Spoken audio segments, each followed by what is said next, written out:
Hello traders and welcome to Market Update. It's Stu Naupan here, founder of Master the Markets, Elite Trades Conference and the Traders Open Day. So here we are on the markets in May 2021. Can you believe it? It's already the fifth month of the year. Right, so what are we looking at today? As usual, we'll go through a topic. And the topic right now we'll go through is insider bars. Okay, insider bars. So the topic, first of all, let's look at what are insider bars. So insider bars are basically bars that have a lower high than its previous bar and a higher low than its previous bar. Okay, so a lower high than its previous bar and a higher low than its previous bar. So it's always in reference to the bar before it. And look at the most recent bar. Okay, so let me pull up, let's say, a profile. With that, we were just doing it on a monthly elite meeting as of yesterday. As you can see, all these are highlighted here. You see, those are all insider bars.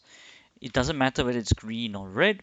You can see that this rectangle here, it's engulfed in the previous bar. So that's what is called an insider bar. Okay, so that is what. All right. Now the next thing, I think just before I go on to the why, all I just want to tell you is in the what, just remember two main criteria. One is that it's got to be the bar that you're looking at has got to be the last or the recent bar, is the most recent bar. And the second thing you're looking for is the bar immediately before it. Okay, the bar immediately before it, preceding bar. These are the two criteria you need to look at. And as long as it's got this pattern where the insider bar is within this bar, then that's what we call an IB. Okay, after these two criteria are fulfilled, remember that. All right, so that's how we have identified all of this. That's the first part, that is what are insider bars. Second thing is, you may ask, okay Tiru, but why should we trade them? Why should we trade insider bars? One of the main reasons why you should look into them, and they're very lucrative, is because of the tiny small amount of risk that you may have on an insider bar. Basically, the concept behind this is that they are volatility bars. Okay, they are volatility bars. What I mean by that is that the volatility has shrunk, okay, has reduced, and that means it's compression. And the concept is that usually after a compression, you usually get a big expansion. Okay, so we look at these compression points and then we position ourselves to take advantage of the expansion or the breakout that is about to happen, and we make our money consistently out of that. Okay, so that's why we look at insider bars. Eventually it gives us a very good high reward to risk ratio because of the principle of compression to expansion. The last thing is we usually cover is that how do you trade them? How do you trade them? The first thing what we will always advise is that, or we recommend, is to trade in direction of the momentum. So it's what we call a momentum correlation. So for example, if you got a bottom to top or top to bottom move, this is why I can't reinstate enough why the tops and bottoms need to be quantified. The tops and bottoms need to be quantified. Okay, so once you have the direction, let's say it's a bottom to top and you got insider bar happening here, we will only take it to the upside. Okay, so because of the momentum correlation. Okay, that's for direction. Now the next thing that you need to be considering in trading the insider bars is there open equity left? Okay, is there open equity left in the move for you to make a considerable amount of profit on it? Okay, and the final thing is, how do you enter it? How do you enter it? Is it live or is it pending orders? Is it limit orders? That's all the things that you need to consider. One thing I can give you as a guideline to first test is find out how many insider bars continue in your direction.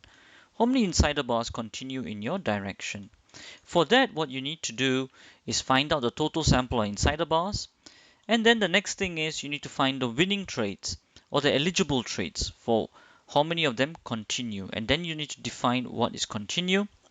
And after that, once you got your constant on this, then you add filters to see if you can beat the constant. Okay, so this is all the stuff that we do in our programs with Traders Toolbox and our LTM Advanced programs as well. Okay, just on that, it just reminds me, let me also tell you about the Traders Personality Test that we have also. Let me just bring that up on board. And there you go, you have the Trader's Personality Test over here, as I was mentioning, that's just recently released by us to see what type of trader you are. Okay, and you can take this test along with our trader coach when you book a session over here, one-to-one session, where we'll go through a Trader Personality Test and give you a free video course just pertaining to your personality, and also where we will trade live with you as well during our live trading session. So a lot of value, so go ahead and then click on that link to book your session. Now coming back onto the markets again, so let's look at our market update for today.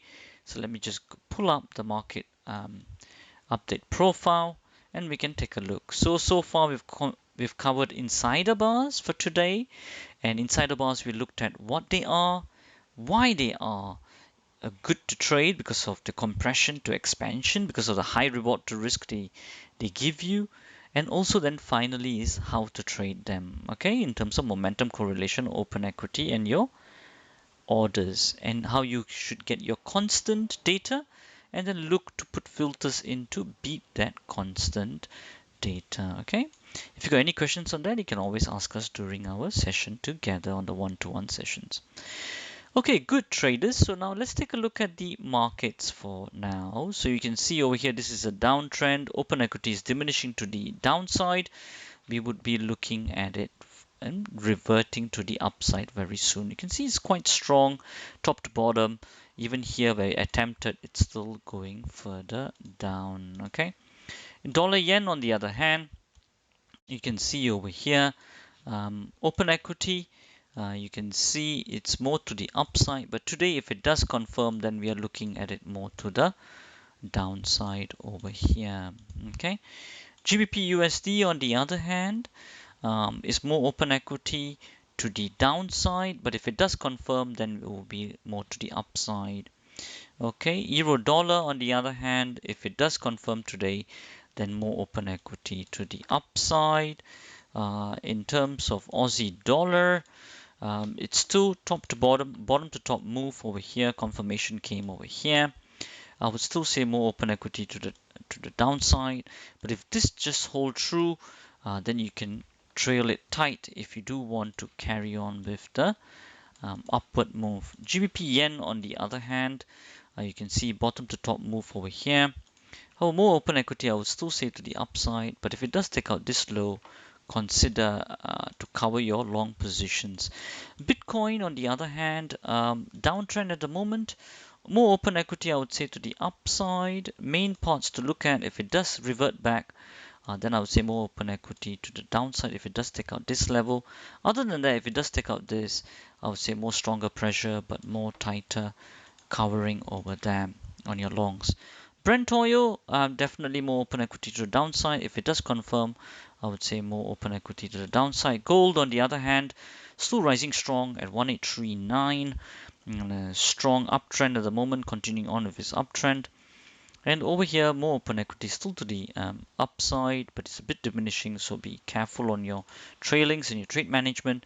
FTSE, more open equity, diminishing to the upside, more to the downside, so be cautious. If you're still riding this, be tighter on your stop losses. Dow Jones, on the other hand, more open equity to the upside. Just confirmation just came over here. So be aware of that. S&P, similar story. Silver, more stronger to the upside, but I will still be cautious and trailing it more tighter because open equity diminishing to the upside.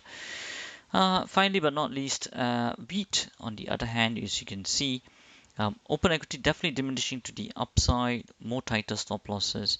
If it does take out this, more strength to the upside, but I would trail and cover my long positions much more tighter. All right, so that's all on the market watch. Now let's take a look in terms of our performance. So okay, so in terms of our performance, as you can see, 7th of May 2021, you can see the elite room. Uh, these two strategies, primary runners and CI 4.0, have been flat. We're just waiting for those big runners. We're not just getting the setups. In terms of 70% and 100 pips, we got 0.1 and 0.43%, a total of 0.53% over here. Live trading room a bit down on the primary runners, minus 0.84. TSL primary minus 0.77. One day exit, we are up about 0.39%. Total minus 1.22 on the live trading room. Overall, across both rooms, we have a very small, tiny loss of about minus 0.69. Okay, just waiting for the big runs so as to push our equity curve to the upside. That's how you all should be looking at. Keep the losses very, very small. Okay, all right, so that's all from me for now. And as we always say, just before I finish off with our usual statements, just a very, very quick reminder in terms of your coaching session with the coaches to take a trader personality test. Very exciting indeed, so that we can tailor a strategy that fits you and also give you that free video course that can help you on your trading journey ahead. Okay, with all that said, as we always say, till the next time, stay disciplined, follow your trading plan, and keep trading like a master.